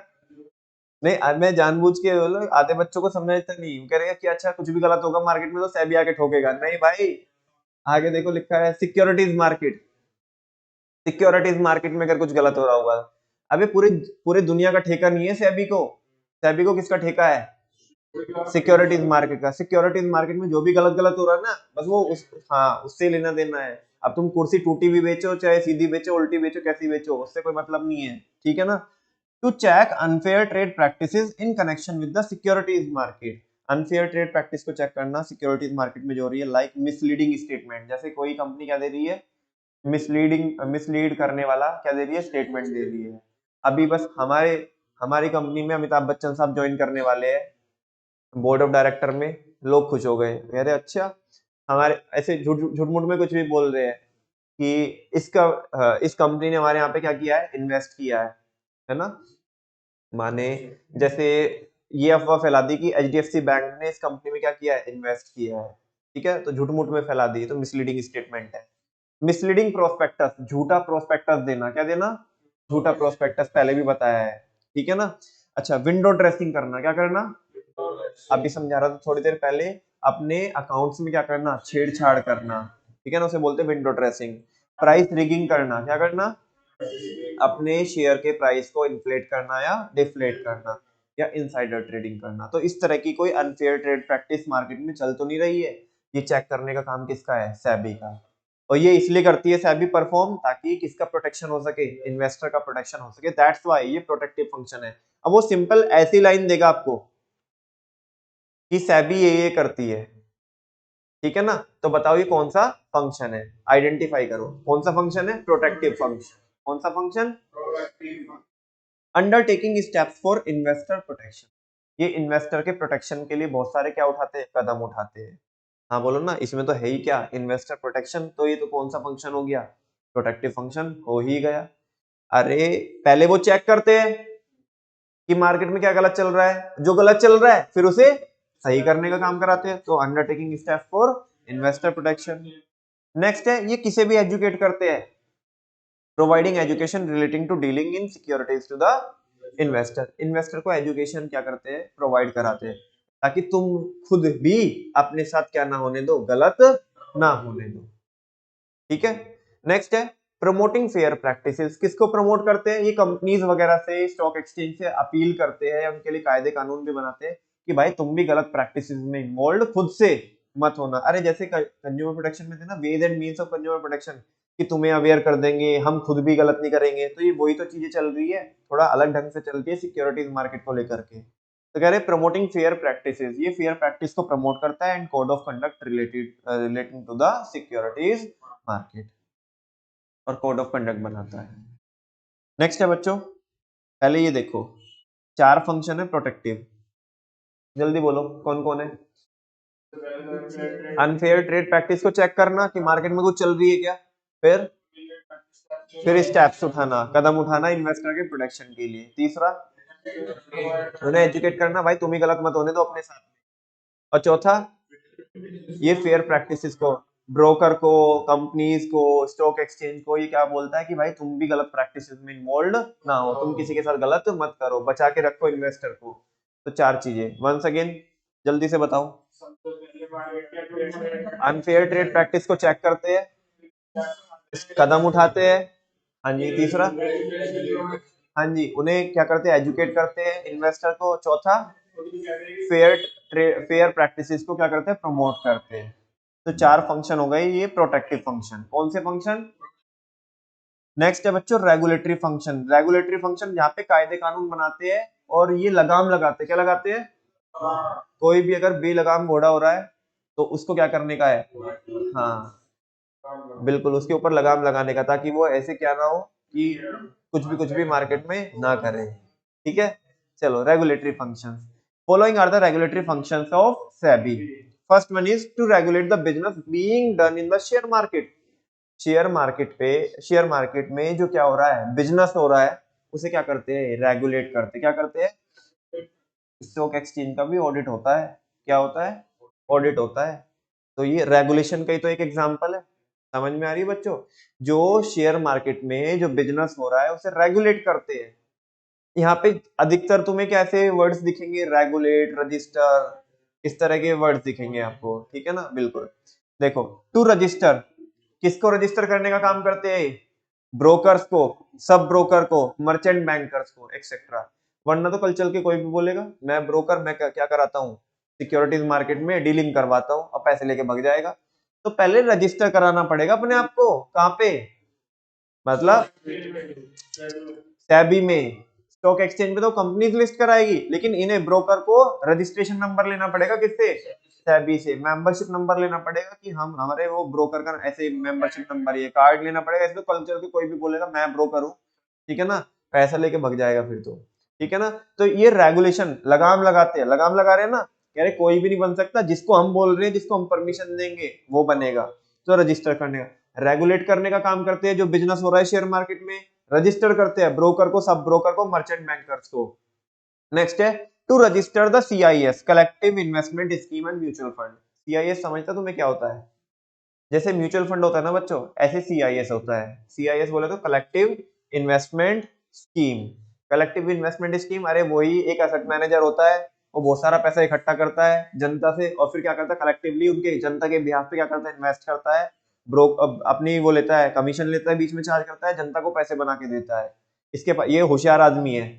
जनता क्या है, पागल है, उनको पता नहीं है कि कैसे इन्वेस्ट करना है। ये होशियार आदमी है।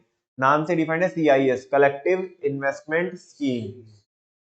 कोई चल के आज मैं चल के म्यूचुअल फंड खोलना चाहता हूँ, मैंने जनता से बोलना चालू कर दिया मुझे पैसे दो मैं इन्वेस्ट करूंगा, मैं होशियार आदमी हूँ, ठीक है ना, ए जा बेजा, ठीक है ना। पहले ये दिखाओ सेबी से रजिस्ट्रेशन है कि नहीं है, कल तो चल के एरा गैरा कोई भी बोलेगा ना, समझा ना। तो वैसे नहीं है, जो ये म्यूचुअल फंड वाले हैं ना, जो सीआईएस वाले, इन्हें भी सेबी से क्या लेना पड़ेगा, रजिस्ट्रेशन नंबर लेना पड़ेगा, रजिस्टर कराना पड़ेगा। तुमने भाई इकट्ठा करे 5-6 हजार करोड़ रुपए, कल चल के तुम रफू चक्कर, सेबी भी देखता रहेगा, बाकी लोग भी देखते रहेंगे। ठीक है ना, हाँ से। तो दैट्स वाई सेबी ने पहले ही रेगुलेशन लगाई है, पहले ही रेगुलेट किया है, कह रहे कि ऐसे नहीं इकट्ठा कर सकते पैसा। पहले क्या लेना पड़ेगा, हाँ पहले अप्रूवल लेना पड़ेगा सेबी का, सेबी रजिस्टर करेगी तुम्हें, है ना। तुमने कुछ गड़बड़ किया तो तुम्हारे ऊपर एक्शन तभी तो लेंगे ना, तो वैसा। तो रजिस्टर करते हैं सीआईएस को और म्यूचुअल फंड को। To register and regulate the credit rating agency. हाँ जी, जब मैं आपको सीपी पढ़ा रहा था तो मैंने क्रिसिल और इकरा मूडीज के बारे में बात की थी। ये कंपनीज, ये जो कंपनीज है, ये क्रिसिल है, इकरा है, ये रेटिंग देती, क्या देती है?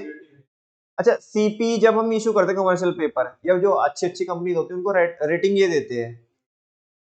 लोग विश्वास करते हैं जिन कंपनी को अच्छी रेटिंग मिली है, इन्होंने दी है। सुनो ना, जिन कंपनीज ने रेटिंग दी है, जिन कंपनी को दी है, इन कंपनी की रेटिंग के बेसिस पे जिनको रेटिंग मिली है, लोगों ने उनके ऊपर क्या कर लिया, विश्वास। ये ही वाहियात थे।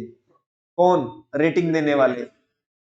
इन्हें पैसे देकर के रेटिंग ले ली हमने, दे भाई 5 स्टार दे दे, कितने रुपए चाहिए, 20-30 करोड़ रुपए चाहिए, ले जा, मेरे को तो वैसे भी 600 करोड़ लेके भागने, 20-30 तू ले लिया।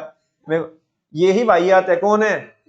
Credit rating. हाँ, मान लिया क्रिसिल और इकरा ही वाहियात हो गई, तो सेबी बोला ए ऐसे बनोगे क्या क्रेडिट रेटिंग एजेंसी, पहले इधर क्या कराओ, रजिस्टर कराओ अपने आप को, पहले हम चेक करेंगे कि तुम लायक भी हो रेटिंग देने के लिए, क्या दुनिया को सर्टिफिकेट बांटते फिर रहे हो, अपने आप वाहियात हो। समझा क्या? वैसा। तो कह रहे हैं टू रजिस्टर, तुम देख रहे होंगे सारे पॉइंट तो रजिस्टर वाले ही आ रहे हैं। रेगुलेटरी में इस तरह के वर्ड चल रहे हैं सारे, इनमें कोई डाउट नहीं है। पहले में बता दे मैंने आपको, प्रोटेक्टिव में 4 है, कौन कौन भूल गए होगे? बोल दो भूल गए। अनफेयर ट्रेड प्रैक्टिस को चेक करेंगे, स्टेप्स लेंगे, उन्हें एजुकेट करेंगे, फेयर प्रैक्टिसेस को डील प्रमोट करेंगे। इधर क्या होगा? बिजनेस को रेगुलेट करेंगे, रजिस्टर करेंगे broker, sub broker, merchant banker को रजिस्टर करेंगे, सीआईएस को, म्यूचुअल फंड को रजिस्टर करेंगे, क्रेडिट रेटिंग एजेंसी को, जो सबको दुनिया को सर्टिफिकेट बांटते फिर रहे हैं, इनको तो लपेटो पहले, क्या पता यही वाहियात हो। अगर इनको नहीं ऐसे किया, इनके ऊपर कानून नहीं लगाए, इनको रेगुलेट नहीं किया, तो फिर तो सभी, फिर उनको भी रेगुलेट करने का कोई फायदा नहीं। प्रॉब्लम ही कहाँ पे थी? रूट्स में प्रॉब्लम थी। ये सर्टिफिकेट बांटते फिर रहे थे, यही वाहियात थे। सबने सर्टिफिकेट ले लिए, सब तो कह रहे 5 स्टार 5 स्टार, पैसे दे दे के लिए ना सबने रेटिंग, तो वैसा। नेक्स्ट है to carry out an audit of the stock exchange. अब ये इसका एग्जांपल बता रहा है प्रॉपर, ठीक है ना, इसको आप अलग से भी लिख सकते हो, ये मैंने ऊपर भी बताया था आपको। क्या कह रहे हैं? ये स्टॉक एक्सचेंज का क्या भी कराते हैं, सेबी ऑडिट कराते, क्या कराते हैं? कहीं ये स्टॉक जिस पे सारा काम चल रहा है, जिस प्लेटफॉर्म पे स्टॉक एक्सचेंज पे चल रहा है सारा काम, एनएससी बीएससी पे, क्या पता यही कुछ क्या कर रहे हो, गड़बड़ कर रहे हो, तो इनका भी क्या कराती है? सेबी ऑडिट कराती है, ठीक है ना। नेक्स्ट है, सेबी को लग रहा है अभी ये कुछ गड़बड़ कर रहे हैं, कोई भी पार्टी कुछ भी गड़बड़ कर रही है, broker, sub broker, merchant banker, stock exchange या कोई कंपनी कुछ गलत कर रहा है, ए इन्फॉर्मेशन भेजो रे इधर, हम देखेंगे, हम चेक करेंगे। वो बोल रहा है कि कॉलिंग इन्फॉर्मेशन, क्या करते हैं? इन्फॉर्मेशन मंगा सकती है सेबी, किसके लिए? इंस्पेक्शन के लिए। किसके लिए? इंस्पेक्शन के लिए। एंड क्या कंडक्ट करने के लिए? इंक्वायरीज कंडक्ट करने के लिए। हाँ जी। What is the difference between inspection and inquiry?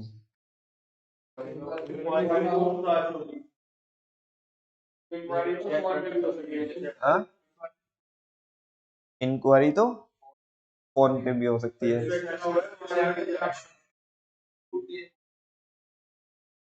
देखो यहाँ पे जो इसका मतलब है, तुम सही बोल रहे हो अपनी जगह, तुम भी सही हो, थोड़ा मैं क्लियर कर देता हूँ। और इंस्पेक्शन होता है बुक्स ऑफ अकाउंट्स का, बुक्स ऑफ अकाउंट्स की इंक्वायरी नहीं होती। बुक को बोल रहे हैं बताना तेरे में कितना प्रॉफिट है, बुक मतलब बुक्स ऑफ अकाउंट्स में जहाँ पे तुमने वो बैलेंस शीट बनाई है, बुक को बोल रहे हैं इंक्वायरी। ऐसे कोई ना, बुक्स का, अरे बुक्स है, बुक्स एंड पेपर्स है, उनकी इंक्वायरी नहीं होती, उनका इंस्पेक्शन होता है, खुद चेक करना पड़ेगा ना हमें। अब हमें इनमें डाउट लगा, जब हमने इंस्पेक्शन किया, हमने जिस कंपनी की या स्टॉक एक्सचेंज की इंफॉर्मेशन मंगाई, बुक्स ऑफ अकाउंट्स पेपर्स मंगाए, उनका इंस्पेक्शन किया, उनमें हमें क्या लगा? डाउट लगा। क्या लगा? ओ बुलाओ रे कंसर्न ऑफिसर को, बुलाओ, जो भी रिस्पॉन्सिबल बंदा है ना, बुलाओ रे उसे, ठीक है ना। अब उसको क्या, उसको इंस्पेक्ट कर रहे, क्या तूने क्या पहना है, कहाँ पे क्या रखा है, क्या देखा, क्या क्या ले रहा है, कुछ है नहीं है तेरे पास, ऐसे कोई ना करेंगे भाई, उसका इंस्पेक्शन कोई ना करेंगे यार, कह रहे कि ऑन द स्पॉट वहीं जाके उससे इंक्वायरी करेंगे। क्या करेंगे? बोलो ना, क्या करेंगे? ए बोलो, क्या करेंगे? नहीं समझा क्या? अब इंक्वायरी भी क्या होती है, दो टाइप की होती है, एक तो होता है ई वाला इंक्वायरी, एक होता है आई वाला इंक्वायरी। बोलो, ई वाला करेंगे क्या आई वाला करेंगे? हाँ वो तो होशियार हो तुम, इधर इधर देख के बता रहे हो। आई वाला करेंगे, वो तो इधर लिखा वही है, फर्क बता दोनों में, पूछा भी था मैंने तुम्हारे को, नहीं पूछा? अल्फा वगैरह अल्फाबेट का फर्क है, बहुत बहुत आगे जाएगा तू, अल्फाबेट का फर्क है। आई वाला इंक्वायरी जब होता है जब शक होता है, ई वाला इंक्वायरी नॉर्मल होता है। रेलवे स्टेशन पे जाकर के, मेट्रो स्टेशन पे जाकर के, और बस स्टैंड पे जाकर के तुम आई वाला इंक्वायरी करते हो क्या ई वाला इंक्वायरी करते हो? तुम्हें शक होता है ये बस यहाँ पे जा सकती है, ओ छपरी, वहां जाके ई वाला इंक्वायरी करते हो, भैया ये बस कहाँ पे जाएगी, उस वाले स्टैंड पे कौन सी बस मिलेगी, हमें यहाँ पे जाना है, ये कहाँ पे मिलेगी, बस ये जनरल पूछताछ है, लेकिन शक नहीं है कोई, ठीक है ना। लेकिन जब शक होता है, अरे इंस्पेक्शन करने के दौरान क्या हुआ, शक अराइज हुआ, डाउट हुआ, तो आई वाला इंक्वायरी करेंगे। ऐसा कौन करता है, सेबी। समझा क्या आपको, सेबी बुक्स का इंस्पेक्शन कराता है, इंफॉर्मेशन मंगाता है, और जरूरत पड़ी तो इंक्वायरी। और सुनो ना, एक चीज और होती है, इन्वेस्टिगेशन। क्या होता है, अब प्रॉपर छानबीन होगी, इन्वेस्टिगेशन, तुम्हें धोएंगे अच्छे से, समझा क्या। इन्वेस्टिगेशन उसके नेक्स्ट लेवल चीज होती है। इंक्वायरी के बाद, जो आई वाला इंक्वायरी है, उसके बाद क्या होती है, फिर इन्वेस्टिगेशन होती है, ठीक है। जब अभी तक तो हमें शक था, अभी तक तो हमें शक था, तो हम ऐसे तुम्हारे से बात उगलवा रहे थे। अब डिक्लेयर करके क्या करेंगे, इन्वेस्टिगेशन करेंगे कि अभी इसके यहाँ पे क्या चल रही है, इन्वेस्टिगेशन चल रही है, वैसा। नेक्स्ट है, अच्छा माने अगर कोई, सुनो ना, ए बच्चों, माने अगर कोई गलत कर रहा होगा, क्या कर रहा होगा, हमने इंफॉर्मेशन मंगाई, हमने इंस्पेक्शन किया, इंक्वायरी की, तो उसमें कोई गिल्टी पाया गया, क्या पाया गया, कोई company, broker, sub broker, merchant banker, stock exchange, जो भी कंसर्न पार्टी है वो गिल्टी पाई गई, तो कैसे ऐसे ही छोड़ देंगे, चल जा चल बेटे हमारे हो गए, काम पूरा हो गया, उसको पेनल्टी लगाएंगे, क्या लगाएंगे, पेनल्टी लगाएंगे, इनफैक्ट जेल भी हो सकती है, क्या भी हो सकती है। देखो इधर लिखा है लेविंग, लेविंग का मतलब होता है लगाना, इम्पोजिंग फीस, उस पर कोई फीस लगाएंगे, पेनल्टी लगाएंगे, या कोई अदर चार्ज लगाएंगे, और साथ में वो फ्री फंड में किधर भी उधर अंदर भी जाओगे। रेगुलेटरी फंक्शंस, जल्दी से बोलो मेरे को, कितने फंक्शंस हैं, रेगुलेटरी फंक्शन कितने लिखे हमने, हमें 2 4 6 7, कितने हैं, 7।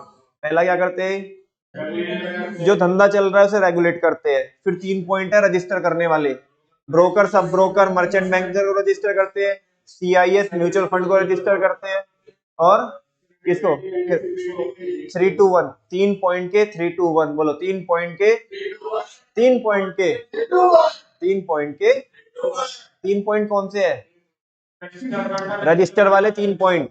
और 3 to 1 क्या, पहले 3 लोगों को रजिस्टर करते हैं, फिर 2 लोगों को रजिस्टर करते हैं, फिर 1 लोग को रजिस्टर करते हैं, किसको, 3 लोग कौन, broker, sub broker, merchant banker, 2 लोग कौन, हाँ म्यूचुअल फंड और सीआईएस, कलेक्टिव इन्वेस्टमेंट स्कीम, एक कौन, क्रेडिट रेटिंग एजेंसी। बोलो 3 पॉइंट के 3 to 1, 3 पॉइंट के, समझे क्या, ओवरऑल कितने पॉइंट है, प्रोटेक्टिव के कितने पॉइंट है, 4, समझा क्या, भूलोगे क्या, हाँ बोलो तो, भूल जाएगा, चलो 3 पॉइंट हो गए रजिस्टर वाले, 3 to 1। अच्छा किसका ऑडिट कराते हैं, स्टॉक एक्सचेंज का, किसका, स्टॉक एक्सचेंज का। नेक्स्ट है, अभी ऑडिट करा करके, सुनो अभी सुनो ना, ए पहले 3 पॉइंट सुनो, एक पॉइंट मैं बिल्कुल ही तुम्हारे माइंड में सेट कर दूंगा। ये पहला पॉइंट तो कह रही जो जो भी धंधा चल रहा है उसको रेगुलेट करते हैं, और फिर 3 पॉइंट के 3 to 1, ये 3 पॉइंट साथ में पढ़ना बाद वाले, ये 3 देखो, एक तो अलग हो गया ये, और ये 3 एक साथ हो गए, मैंने करा दिए, ये 3 एक साथ कराऊं क्या, स्टॉक एक्सचेंज का ऑडिट कराता है कौन, सेबी। स्टॉक एक्सचेंज का क्या कराता है, ऑडिट। ऑडिट ऐसे हो जाएगा, किसका ऑडिट करेंगे, अरे इंफॉर्मेशन होगी कुछ जब भी तो ऑडिट करेंगे भाई, बुक्स ऑफ अकाउंट्स पेपर का ही तो ऑडिट करेंगे, या किसका ऑडिट करेंगे, उसको चेक करेंगे, तेरी आंख में लाल है क्या पीली है, ऐसे करेंगे क्या, वो इंफॉर्मेशन मंगाएंगे, क्या ऑडिट करने के लिए इंफॉर्मेशन मंगाएंगे, इंफॉर्मेशन इंफॉर्मेशन मंगा करके बुक्स का तो क्या करेंगे, इंस्पेक्शन करेंगे, देन डाउट अराइज हुआ तो इंक्वायरी करेंगे, और भी और भी डाउट हुआ तो धोएंगे तेरे को आगे, इन्वेस्टिगेशन भी कराएंगे, क्या कराएंगे, इन्वेस्टिगेशन कराएंगे, इधर लिखा नहीं, लिख सकते हो तुम, ठीक है ना। अच्छा इन्वेस्टिगेशन में गिल्टी पाया, क्या पाया, तो क्या लगाएंगे, फीस चार्ज करेंगे, पेनल्टी लगाएंगे, फाइन चार्ज करेंगे, कोई भी अदर पेनल्टी अदर चार्ज लगाएंगे। 3 पॉइंट साथ में करना, 3 पॉइंट साथ में करना, ऊपर का 1 पॉइंट। जल्दी बोलो, प्रोटेक्टिव के 4 बताओ। सबसे पहले क्या करेंगे, अनफेयर ट्रेड प्रैक्टिस को चेक करेंगे, दूसरा स्टेप्स लेंगे, तीसरा एजुकेट करेंगे, चौथा प्रमोट करेंगे फेयर प्रैक्टिसेस को। इसके 7 पॉइंट बताओ, 1 3 3, ठीक है ना, ऐसे ना 1 3 3। पहला रेगुलेट, जो भी बिजनेस चल रहा है शेयर मार्केट में उसे रेगुलेट करेंगे, 3 पॉइंट के 3 पॉइंट के 3 पॉइंट के 3 पॉइंट के रजिस्टर वाले पॉइंट है, रजिस्टर करेंगे, 3 to 1 बोल दो जल्दी, broker, sub broker, merchant banker, दूसरा सीआईएस म्यूचुअल फंड एमएफ, ठीक है ना, तीसरा क्रेडिट रेटिंग एजेंसीज। अब वापस से 3 पॉइंट, ऑडिट कराएंगे बे किसका? हाँ किसका? इंफॉर्मेशन का नहीं, स्टॉक एक्सचेंज का। स्टॉक एक्सचेंज का ऑडिट कराने के लिए क्या लगेगी अपने को? इंफॉर्मेशन को। इंफॉर्मेशन में क्या बुक्स ऑफ अकाउंट्स और पेपर्स होंगे, उनको क्या करेंगे? इंस्पेक्शन।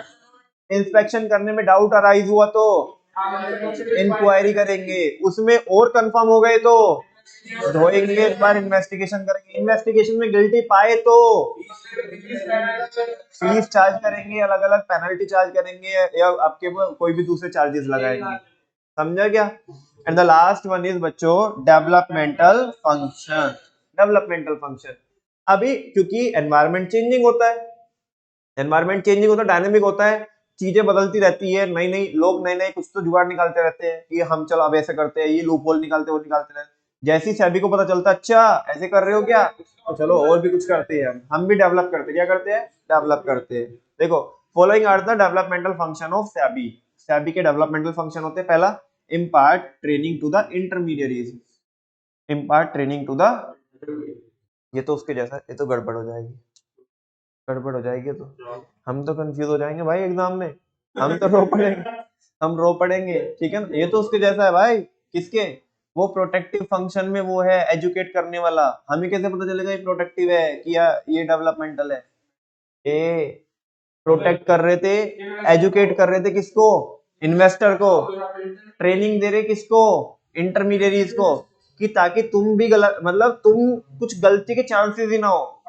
कुछ नई टेक्नोलॉजी आ रही है तो ब्रोकर्स को, सब ब्रोकर्स वगैरह को, जो इंटरमीडिएरीज है उनको सिखा रहे हैं, उनको ट्रेनिंग दे रहे हैं ताकि मार्केट में और क्या हो सके, हेल्दी तरीके से ट्रेडिंग हो सके। तो वो समझो यहाँ पे फर्क है उसमें, ऐसे रो मत पढ़ना मेरे जैसा। इम्पार्ट ट्रेनिंग टू द इंटरमीडिएरीज, ये ट्रेनिंग देते किसको? इंटरमीडिएरीज को। सेबी कंडक्ट कराता है। इंटरमीडिएरीज कौन? यही लोग, ब्रोकर्स, शेयर ट्रांसफर एजेंट, अरे सारे वही लोग होते हैं, एक के मतलब ब्रोकर के अलग अलग नाम करके बता रहा है वो।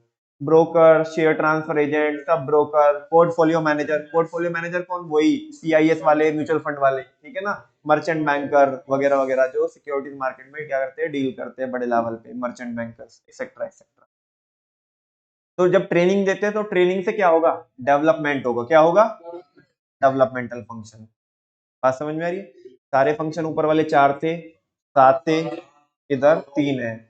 कितने लिखे? 3 लिखे हैं, 3 लिखे ना, 4 7 3, 4 7 3, ठीक है ना?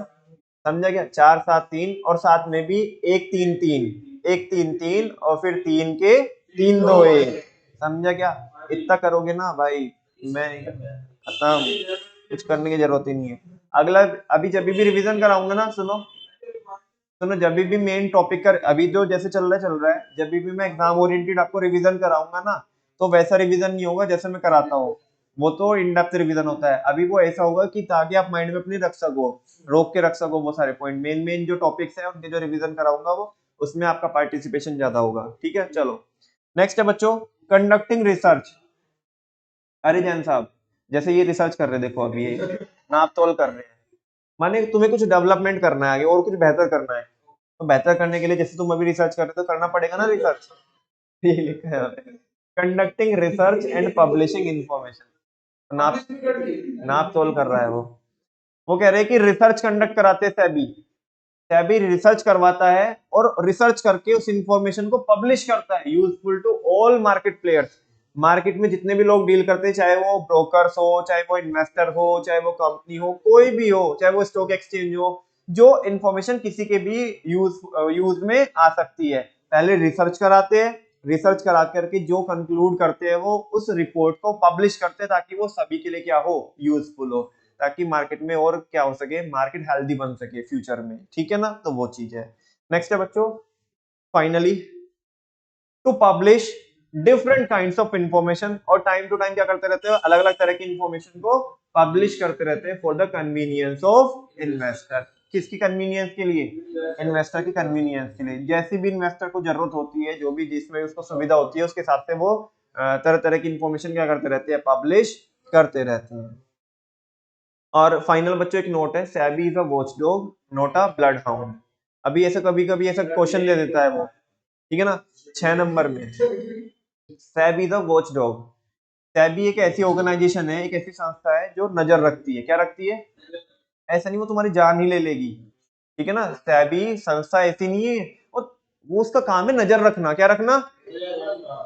SEBI is a watch dog, not a blood hound. वो ऐसा ऐसा नहीं है कि तुम्हें मार ही डालेगा या मतलब हाँ तुम्हारे खून चूसने वाला, बिल्कुल ऐसा है। भाई तुम सही चलो ना, तुम कायदे से चलो, समझो ना, तुम कायदे से चलो तो ऐसा कुछ वो नहीं बोलेगा। तुम कायदे से नहीं चलोगे तो फिर तो तुम्हें वो ब्लड हाउंड ही लगेगा ना, जब तुम कायदे से नहीं चलोगे। लेकिन ब्लड हाउंड नहीं होता वो, सेबी केवल क्या होता है, वॉच डॉग होता है। अच्छा सुनो, अगर वो ऐसा बोलेगा, सुनो, बात ये नहीं है कि एक लाइन की है, बात ये है कि वो लिखेगा SEBI is a watch dog not a blood hound, full stop, comment 6 number. Function भरने हैं उसमें। बात समझ में आ रही है ना?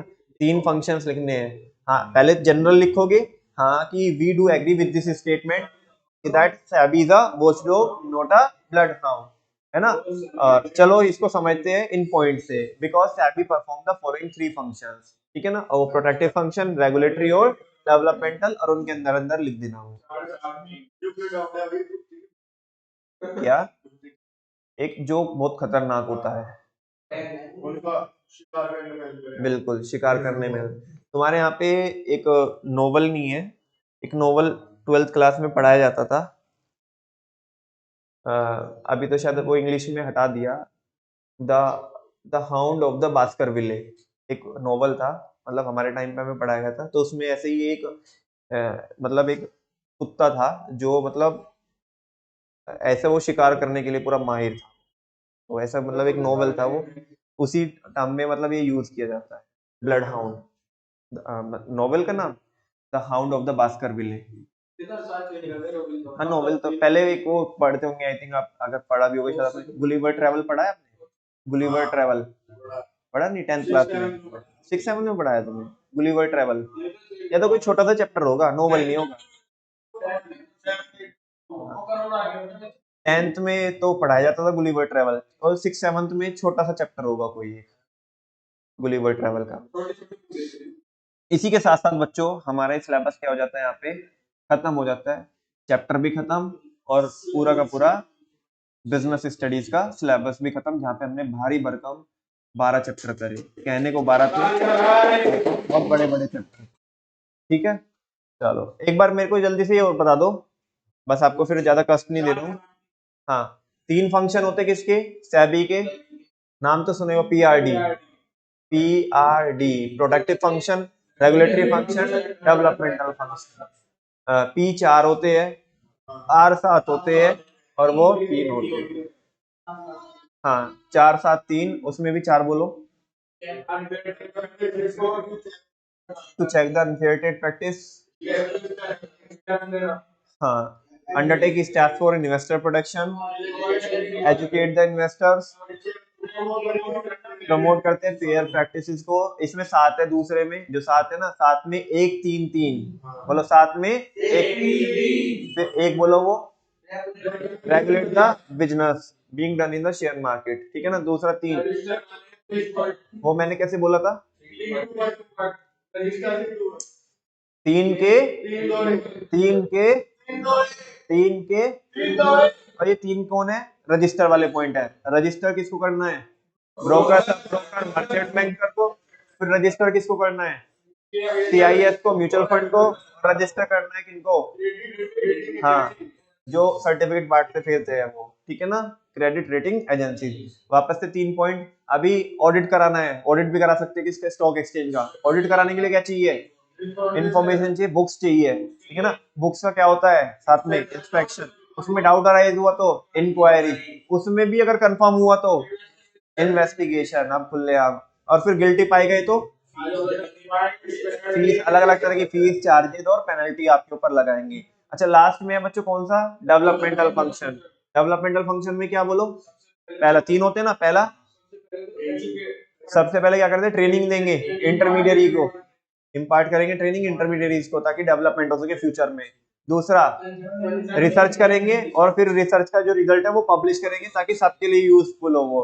और तीसरा टाइम टू टाइम और भी इंफॉर्मेशन निकालते रहते हैं, ठीक है ना, पब्लिकली, ताकि इन्वेस्टर को मतलब कि या किसी भी पार्टी को कोई दिक्कत ना हो। और फाइनली सेबी क्या होता है, वॉचडॉग होता है, just not a blood hound. Thank you very much बच्चों, बहुत बहुत धन्यवाद।